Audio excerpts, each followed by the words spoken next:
बोलिए हनुमान जी महाराज की जय। मेरे प्यारे मित्रों, आप सभी को जय श्री राम। आज मैं आपको मंगलवार व्रत की संपूर्ण विधि और व्रत करने के नियम इस वीडियो के माध्यम से आपको बताऊंगा। सर्वप्रथम मंगलवार के दिन स्नान आदि से निवृत्त होकर अपनी पूजा के स्थान में चौकी लगाएं और चौकी में लाल वस्त्र बिछाएं और वस्त्र बिछाने के बाद उसमें हनुमान जी की प्रतिमा रखें और गणेश जी की प्रतिमा रखें। इस बात का ध्यान रहे, हनुमान जी की पूजा में श्री रामचंद्र जी की तस्वीर अवश्य होनी चाहिए। हनुमान जी की पूजा में लाल फलों का ही भोग लगाएं। मंगलवार के दिन अपने हिस्से का जो भोजन है उसे आप किसी मंदिर में या गाय को या आप बंदरों को भोजन कराएं। व्रत वाले दिन अवश्य कुछ ना कुछ दान जरूर करना चाहिए। मंगलवार के दिन झूठ नहीं बोलना चाहिए,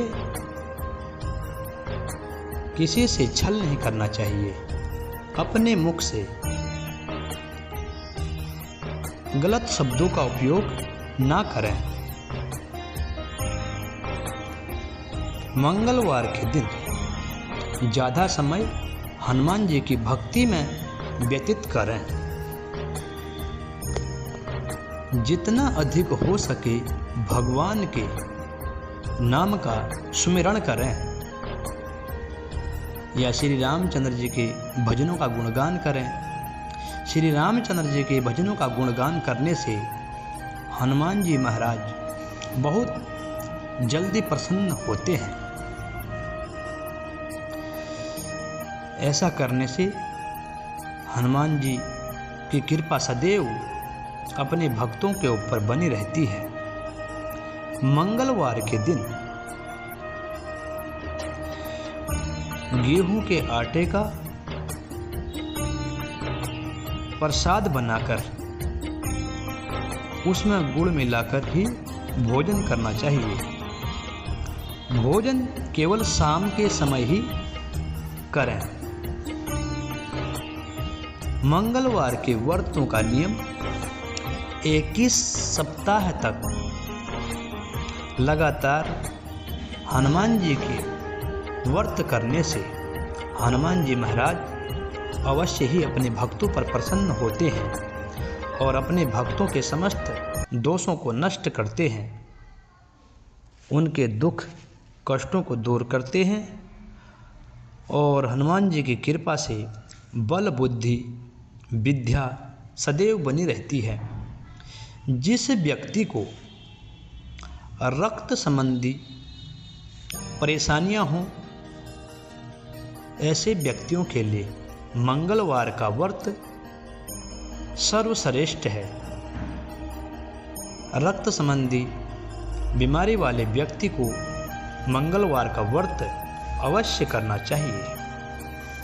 इस तरह विधि विधान से व्रत करने पर हनुमान जी महाराज जरूर अपने भक्तों के कष्टों को दूर करते हैं। आइए हम आपको मंगलवार व्रत की संपूर्ण कथा सुनाते हैं और मंगलिया की भी कथा सुनाएंगे।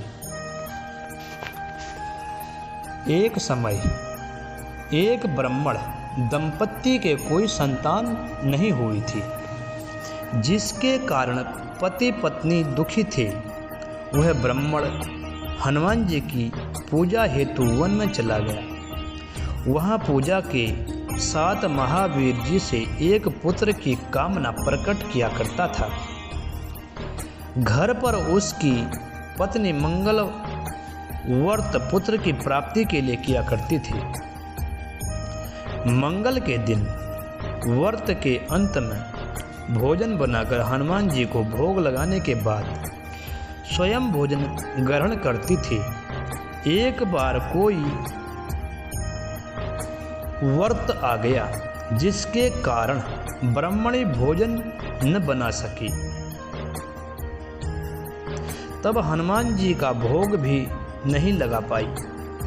वह अपने मन में ऐसा प्रण करके सो गई कि अब मैं अगले मंगलवार को ही हनुमान जी को भोग लगाकर अन्न जल ग्रहण करूंगी।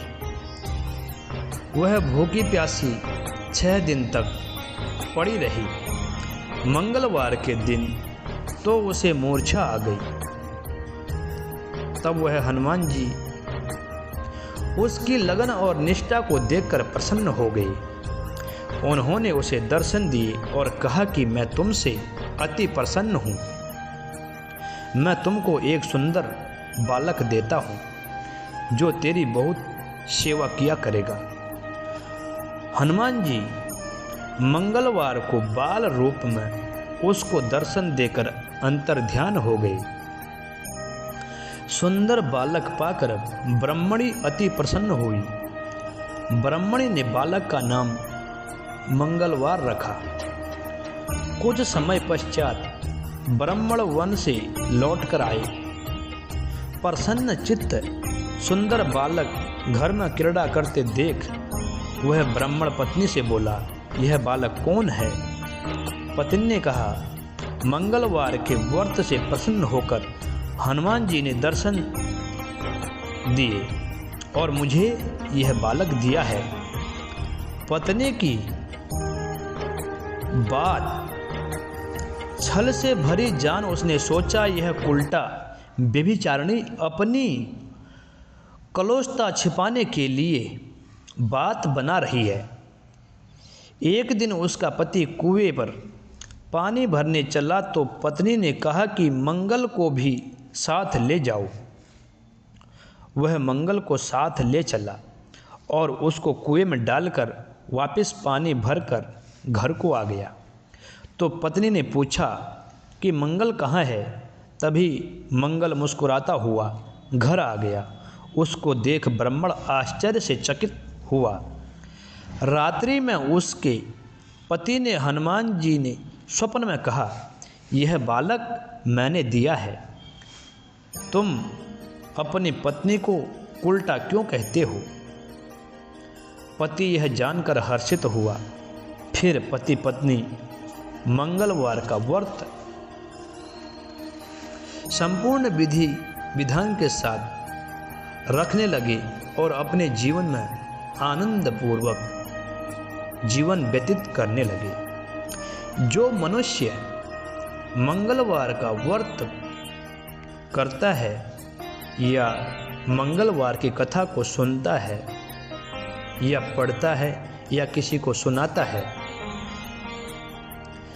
और इसके नियम और व्रत को रखता है, हनुमान जी की कृपा से उनके सब कष्ट दूर होते हैं और उनके जीवन में सर्व सुख प्राप्त होता है।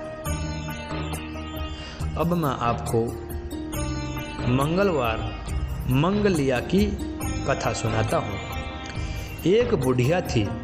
वह मंगल देवता को अपना इष्ट देवता मानकर सदैव मंगल का व्रत रखती और मंगल देव का पूजन किया करती थी। उसका एक पुत्र था जो मंगलवार को उत्पन्न हुआ था। इस कारण उसको मंगलिया के नाम से जाना जाता था। मंगलवार के दिन न तो घर को लीपती और न ही पृथ्वी खोदा करती थी। एक दिन मंगल देवता उसकी श्रद्धा की परीक्षा लेने के लिए उसके घर में साधु का रूप बनाकर आए और द्वार पर आवाज दी।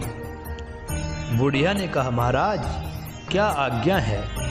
साथ ही कहने लगा कि बहुत भूख लगी हुई है, भोजन बनाओ। इसके लिए तू थोड़ी सी पृथ्वी लीप दे तो तेरा पुण्य होगा। यह सुनकर बुढ़िया ने कहा, महाराज, आज मंगलवार की व्रती हूँ, इसीलिए मैं चौका नहीं लगा सकती हूँ। कहो तो जल का छिड़काव कर दूँ, उस पर भोजन बना दूँगी। साधु कहने लगा कि मैं गोबर से ही लीपे चौके पर खाना बनाता हूँ और गोबर से ही लीपे हुए चौके पर बना हुआ भोजन ग्रहण करता हूँ। बुढ़िया ने कहा, पृथ्वी लीपने के सिवाय और कोई भी सेवा हो तो मैं सब कुछ करने को तैयार हूँ। तब साधु ने कहा कि सोच समझकर उत्तर दो, जो कुछ भी मैं कहूँ सब तुमको करना होगा। बुढ़िया कहने लगी कि महाराज, पृथ्वी लीपने के अलावा जो भी आज्ञा करेंगे उसका पालन मैं अवश्य करूँगी। बुढ़िया ने ऐसे 3 बार वचन दे दिया। तब साधु कहने लगा कि तू अपने लड़के को बुलाकर औंधा लिटा दे, मैं उसकी पीठ पर भोजन बनाऊंगी। साधु की बात सुनकर बुढ़िया चुप हो गई। तब साधु ने कहा, बुला ले लड़के को, अब सोच विचार क्या करती है। बुढ़िया मंगलिया मंगलिया कहकर पुकारने लगी। थोड़ी देर बाद लड़का आ गया और बुढ़िया ने कहा, जा बेटे, तुझको बाबा जी बुलाते हैं। लड़के ने बाबा जी से जाकर पूछा, क्या आज्ञा है महाराज। बाबा जी ने कहा कि जाओ अपनी माता जी को बुलाकर ले आओ। तब माता जी आ गई तो साधु ने कहा कि तू ही लिटा दे। बुढ़िया ने मंगल देवता का स्मरण करते हुए लड़के को औंधा लिटा दिया और उसके पीठ पर अंगीठी रख दी। कहने लगी कि महाराज, अब जो कुछ आपको करना है कीजिए, मैं जाकर अपना काम करती हूँ।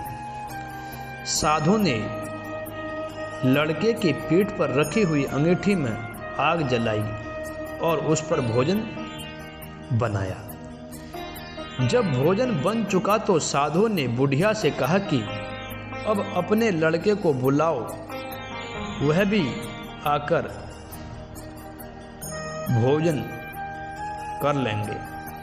बुढ़िया कहने लगी कि यह कैसे आश्चर्य की बात है कि उसकी पीठ पर आपने आग जलाई है और उसी को प्रसाद पाने के लिए बुला रहे हो। क्या यह संभव है कि अब भी आप उसको जीवित और उसी को प्रसाद के लिए बुलाते हो? क्या यह संभव है? अब भी आप उसको जीवित समझते हो? आपकी कृपा करके उसका स्मरण भी मुझको न कराइए और भोग लगाकर जहाँ जाना हो आप जाइए। साधु के अत्यंत आग्रह करने पर बुढ़िया ने ज्यों ही मंगलिया कहकर आवाज़ लगाई, त्यों ही वह एक ओर से दौड़ता हुआ आ गया। साधु ने लड़के को प्रसाद दिया और कहा कि माई, तेरा व्रत सफल हो गया है। तेरे हृदय में दया और अपने इष्ट देव में अटल श्रद्धा है, इसके कारण तुमको कभी कोई कष्ट नहीं होगा। बोले हनुमान जी महाराज की जय।